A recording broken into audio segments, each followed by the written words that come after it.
The bully slapped a 12-year-old black boy in a diner, not knowing that his father was a mafia boss. The slap echoed through the diner like a gunshot.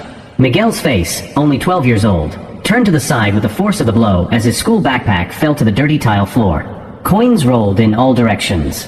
"Learn to walk straight, kid," shouted Derek Thompson, 16, who stood 6 feet tall. His fists were still clenched, the gold football team ring leaving a red mark on the child's cheek. Fat Tony's Burger was the kind of place where students stopped after school. Cheap, noisy, and with little supervision from the staff. Derek had ruled that territory for 2 years, charging protection money from the younger kids and always finding reasons to humiliate those he considered inferior. Miguel slowly got up, touching his bruised face. His dark eyes showed no fear, something that should have alerted Derek, but the bully was too busy showing off to his friends who were laughing at the nearby tables. "Sorry," Miguel muttered, starting to gather his scattered coins. It was the snack money his grandmother had given him that morning, carefully counted to last the whole week. "Sorry doesn't pay for my sneakers you stepped on." Derek kicked the coins away. "You know how much these cost? More than your whole house, I bet." The other teenagers laughed louder. Phones came out of pockets. Nothing like humiliating someone and still getting likes on Instagram. What none of them noticed was Miguel discreetly turning on the recorder on his cell phone and sliding the device under a nearby table. The employee behind the counter, a middle-aged woman named Dolores, hesitated for a moment. Derek was the son of an important local businessman. Miguel was just another poor kid from the neighborhood. She lowered her eyes and pretended not to see. "My dad always says that people like you need to learn to respect people like us," Derek continued, pushing Miguel against the wall. "Maybe a harsher lesson will teach you some manners." That's when Miguel did something unexpected. Instead of crying or begging, he looked Derek straight in the eye and said with disturbing calm, "My dad also teaches me about respect. And about consequences." Derek laughed. "Your father? What father? I bet you don't even have one, like most." The sentence died in the air when Miguel finished. Vincenzo Torino. Maybe you know the name. The silence that followed was deafening. Even Derek, with all his teenage arrogance, had grown up hearing whispers about the Torino family. Stories told in hushed tones in the city's bars. Businesses that ran without interference. Problems that simply disappeared. But Derek was too far gone to back down now, especially with everyone filming. "Liar," he growled, but his voice betrayed a note of uncertainty. Miguel just smiled, a smile that didn't reach his eyes and made him look years older than his 12 years. "Dad always says that family is sacred, and that whoever messes with family, well, you'll find out." As Derek processed those words, Miguel calmly picked up his cell phone, checked that the recording was perfect, and put the device away. His movements were precise, calculated, far too mature for a child who had just been assaulted. The cafeteria remained deathly silent. Derek looked around, realizing for the first time that he might have just made the biggest mistake of his privileged teenage life. If you're enjoying this story of how an arrogant bully is about to discover that he completely underestimated his victim, don't forget to subscribe to the channel, because what comes next will show that some lessons in respect cost much more than a simple apology. Derek Thompson wasn't just your average bully. He was the product of a family that had learned to use power and influence to get what they wanted. In the 3 days following the incident at Fat Tony's, he set about turning Miguel's school life into a calculated hell. "Hey, Torino." Derek shouted down the hallway of Lincoln High School, deliberately pronouncing the surname with contempt. "Your mafia daddy ain't gonna protect you in here." Miguel continued walking calmly toward his math class, ignoring the laughter of Derek's friends. His backpack had mysteriously disappeared from his locker for the 3rd time that week, and someone had stuck an offensive note in his desk. What Derek didn't realize was that Miguel photographed every incident, wrote down every date, cataloged every witness. At 12, he had already learned from his father that documentation was power, and power well used was justice. "Thompson is testing boundaries," Miguel muttered on the phone during lunch, sitting alone on the patio. "Dad always says that small fish make a lot of noise before they get caught." On the other end of the line, Vincenzo Torino's deep, calm voice replied, "Son, sometimes you have to let people like that hang themselves with their own rope. Keep watching. Keep learning." On Thursday afternoon, Derek decided to escalate things even further. During gym class, he orchestrated an accident where Miguel was elbowed in the stomach during a basketball game. The teacher, Coach Williams, who knew very well who Derek's father was in the community, pretended not to see. "Watch your step, Torino," Derek whispered as Miguel recovered on the floor. "Accidents happen when you don't know your place." But it was on Friday that Derek made his fatal mistake. During recess, he and 4 friends surrounded Miguel near the bathrooms, away from the security cameras. It was the perfect place for humiliation without official witnesses. "You know what, Torino?" Derek pushed Miguel against the wall. I'm tired of your mafia stories. My dad knows everyone important in this town.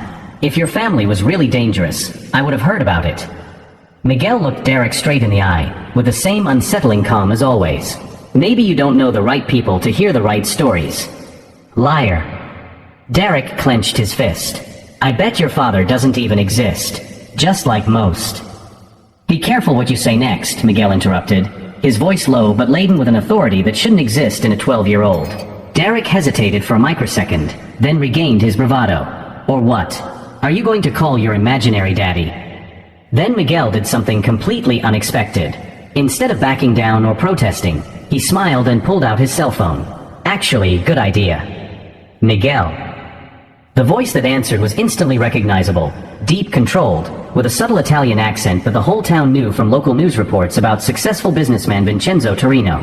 Hi, Dad. I'm here with Derek Thompson. You remember I told you about him. Derek and his friends recoiled involuntarily. That voice on the phone, they knew it.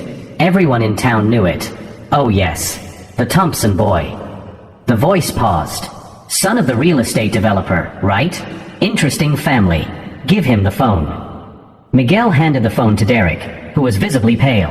He wants to talk to you. Derek took the phone with trembling hands. Hello. Derek Thompson.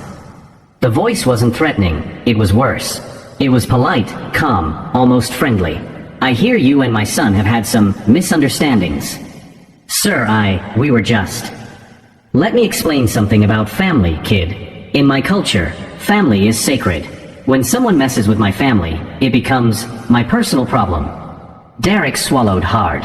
In the background, his friends began to discreetly move away. Now, I'm sure this was just a misunderstanding between young people. But I want you to understand one thing very clearly. My son Miguel is polite, respectful, intelligent. He doesn't look for trouble. But I solve problems. It's been my specialty for many years. Why yes, sir. I understand. Good. Give the phone back to Miguel. Derek handed the phone back as if it were burning. Miguel spoke briefly with his father in Italian, then hung up. He enjoyed talking to you, Miguel said politely. Dad always says it's important to get to know the families of my schoolmates. That night, Derek Thompson found it impossible to sleep. Every shadow in the window, every noise in the street made his heart race. He had grown up hearing whispers about the Torino family, businesses that never failed, competitors who simply disappeared from the market, authorities who never asked questions. And he had assaulted, humiliated, and threatened the son of the man everyone respected, or feared, too much to mention aloud. Miguel, on the other hand, slept peacefully, as he always did when he knew the pieces were moving exactly where they should be. On Saturday morning, Derek's father received an unexpected call. Thompson? Vincenzo Torino here. I hear our sons met at school. How about we talk about this in person? I have some ideas about how our boys can get along better. The meeting was scheduled for Monday. Derek spent the entire weekend wondering what that conversation could mean for his family. Each new humiliation Derek had imposed only strengthened something inside Miguel that the bully couldn't see, a silent strength fueled by the very injustice they were trying to impose. What that privileged teenager didn't know was that each act of contempt was writing his own sentence, and that on Monday he would discover that messing with the wrong family has consequences that go far beyond the school walls. Monday arrived like a sentence. Derek Thompson had spent the entire weekend imagining increasingly terrifying scenarios about what that meeting with Vincenzo Torino could mean for his family. At 8:30 a.m., he arrived at school with deep dark circles under his eyes, constantly looking over his shoulder. Every dark car that drove down the street made his heart race. Miguel, on the other hand, entered the courtyard of Lincoln High School with his usual calm, politely greeting the teachers and organizing his books in his locker with military precision. Thompson. Principal Peterson's voice echoed down the hallway. My office. Now. Derek felt his legs buckle. Was it about the meeting? About the assaults? About something worse? In the office, Peterson closed the door with a serious expression. Your father called me. He said you and Miguel Torino had some disagreements. Would you like to explain what happened? Derek swallowed hard. How could he explain that he had threatened and assaulted the son of one of the most feared men in town? It was just a silly argument, sir. An argument that resulted in you hitting him? Peterson opened a folder. Because we have witnesses, Derek, and videos. It was then that Derek realized the extent of the problem. Miguel hadn't just recorded the phone conversation with his father, he had documented everything. Every push, every insult, every humiliation of the last few days was recorded and organized like a professional dossier. "Look, Derek," Peterson sighed, "you're a good student, but this," he showed screenshots of messages Derek had sent to friends mocking Miguel. "This is systematic bullying, and against a minor." The messages had been captured and printed with a date and time. Miguel had created a complete file of Derek's actions, including statements from other students who had witnessed the attacks. How did he get these messages? Derek whispered, horrified. "Apparently, some of your friends decided to cooperate when they found out who Miguel's father was." Peterson closed the folder. 3 days suspension, and you will apologize publicly. As Derek left the office, completely devastated, Miguel was in the library quietly working on a science project. But it wasn't a typical school project. It was a detailed presentation on how technology can be used to document injustice. That's when Miss Rodriguez, the librarian, approached him. "Miguel, your Uncle Vincent is here to see you." Vincent Torino looked nothing like what Derek would expect from someone in the family. Tall, elegant, wearing a discreet suit and carrying a leather briefcase, he looked more like a successful lawyer than any mafia stereotype. "Ciao, Nipote." Vincent kissed Miguel's head affectionately. "Dad told me about your problem at school." "It's not a problem anymore, Zio Vincent," Miguel replied in fluent Italian. "It's being resolved." Vincent smiled proudly. "Your father wants you to learn that there are many ways to resolve conflicts. Some are more educational than others." In the teacher's lounge, news of Vincent Torino's visit spread like wildfire. Everyone knew who the Torino family was, even if they never spoke about it openly. Some whispered about generous contributions to school projects. Others mentioned how discipline problems involving certain families simply disappeared.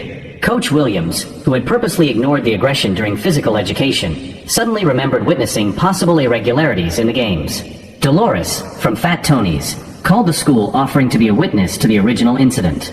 At 3:30 p.m., Richard Thompson arrived at the school driving his BMW, his face tense and his hands trembling slightly on the steering wheel. Vincenzo Torino was already waiting in the parking lot, leaning against an immaculate black Cadillac, calmly reading an Italian newspaper. "Mr. Thompson," Vincenzo greeted him politely, folding the newspaper with military precision. "Thank you for coming." Richard tried to maintain the businesslike composure that had always worked in his real estate negotiations. "Mr. Torino, I'm sure we can resolve this like civilized men." "Of course," Vincenzo smiled. "Let's talk in my office. It's more private." For the next 20 minutes, students and school staff noticed Richard Thompson getting out of the Cadillac with a deathly pallor and visibly trembling hands. He walked straight to where Derek was waiting, his eyes avoiding eye contact with anyone. "We're moving," Richard whispered to his son. "At the end of the month." "Dad, what happened? What did he say to you?" Richard looked around paranoid, then pulled Derek into a secluded corner. "He showed me photos, son. Photos of all our properties, our house, your class schedules. He knew where your mother shops, where I have lunch, even the name of our dog's veterinarian." Derek felt his blood run cold. "But he didn't make any threats, did he, Dad?" "He didn't need to." Richard ran his hand nervously through his hair. "He just said that family is important to him, and that he hoped I would teach you the value of respecting other families." While father and son talked desperately, Miguel calmly organized his books in the closet. Vincent had left school, but not before handing Miguel a small package wrapped in brown paper. Inside was a new cell phone, not a regular smartphone, but something clearly more sophisticated. A handwritten note in Italian read, "To document your education. With love, Zio Vincent." That evening, Miguel sat down at the dinner table with his parents in their modest but impeccably organized home. His mother, Isabella, served homemade lasagna while Vincenzo read emails on his tablet. "Dad," Miguel said calmly, "Derek Thompson is moving out at the end of the month." Vincenzo looked at his son over his reading glasses. "And how do you know that?" "Because I've learned that when you plant the right seeds, you can predict exactly when and how they will grow." Isabella stopped serving, impressed by the maturity of her son's words. Vincenzo slowly closed his tablet. "You're learning, Miguel. But remember, real power isn't about making people fear you. It's about making them respect you for who you are, not who your father is." "I know, Dad. That's why Derek Thompson doesn't know the most important part yet." "What part?" Miguel smiled, not a child's smile, but something much more calculated. "That I documented everything not just to protect myself. I documented it to protect his next victims." In Miguel's carefully organized school folder, there was evidence of at least 8 other students Derek had bullied over the past 2 years. Names, dates, witnesses, even recorded conversations where Derek bragged about his actions.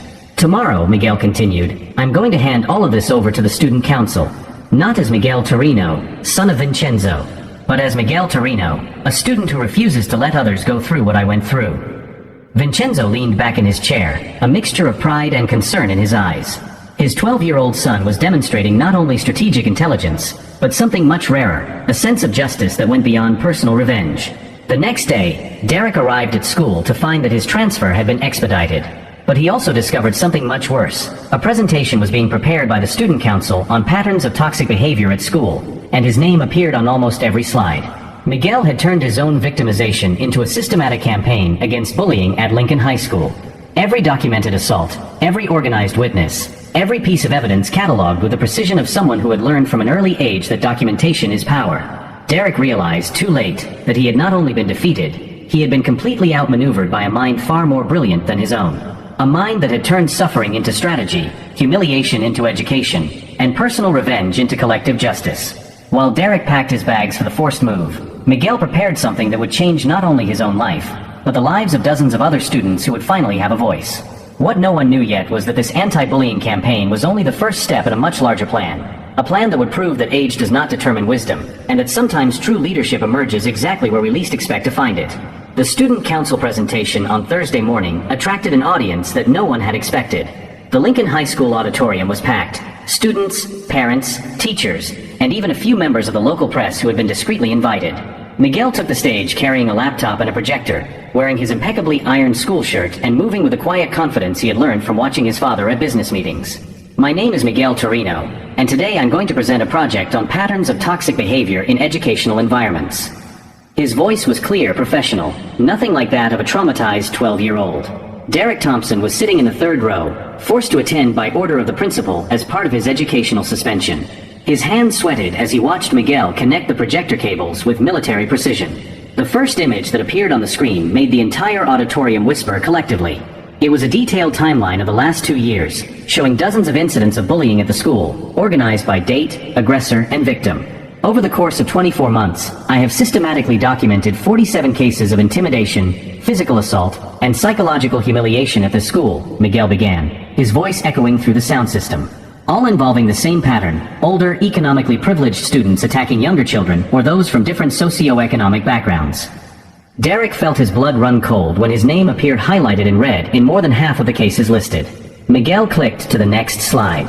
This is Derek Thompson physically assaulting 11-year-old Kevin Martinez in September 2023. The video began to play, filmed discreetly by another student, showing Derek pushing the smaller boy against the lockers and stealing his lunch money. This is Derek Thompson publicly humiliating Lisa Chun for not speaking perfect English in October 2023. Another video, this time showing Derek crudely mimicking the girl's accent while others laughed. With each new piece of evidence presented, Derek sank further into his chair. Around him, parents and students began to look his way with expressions of revulsion and disbelief.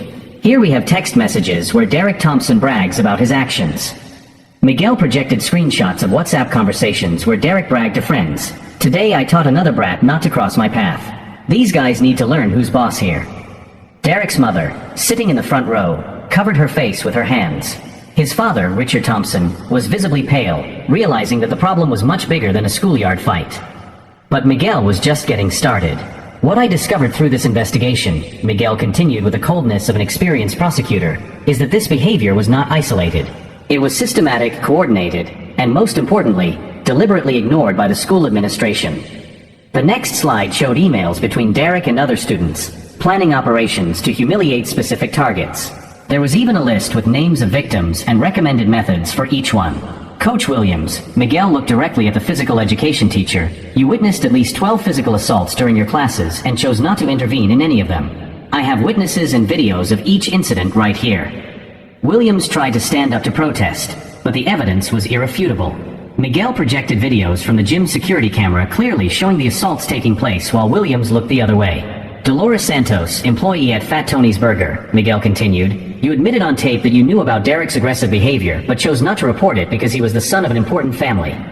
The audio recording began to play throughout the room, Dolores' voice clearly saying, "Look, I know the Thompson kid is trouble, but his dad has influence. Better not mess with that. Derek tried to get up to leave, but found that it would be impossible. Vincenzo Torino had arrived at the auditorium 5 minutes earlier, strategically positioning himself near the door. Not to intimidate, just to observe his son's education. 2 men in discreet suits flanked the other exits.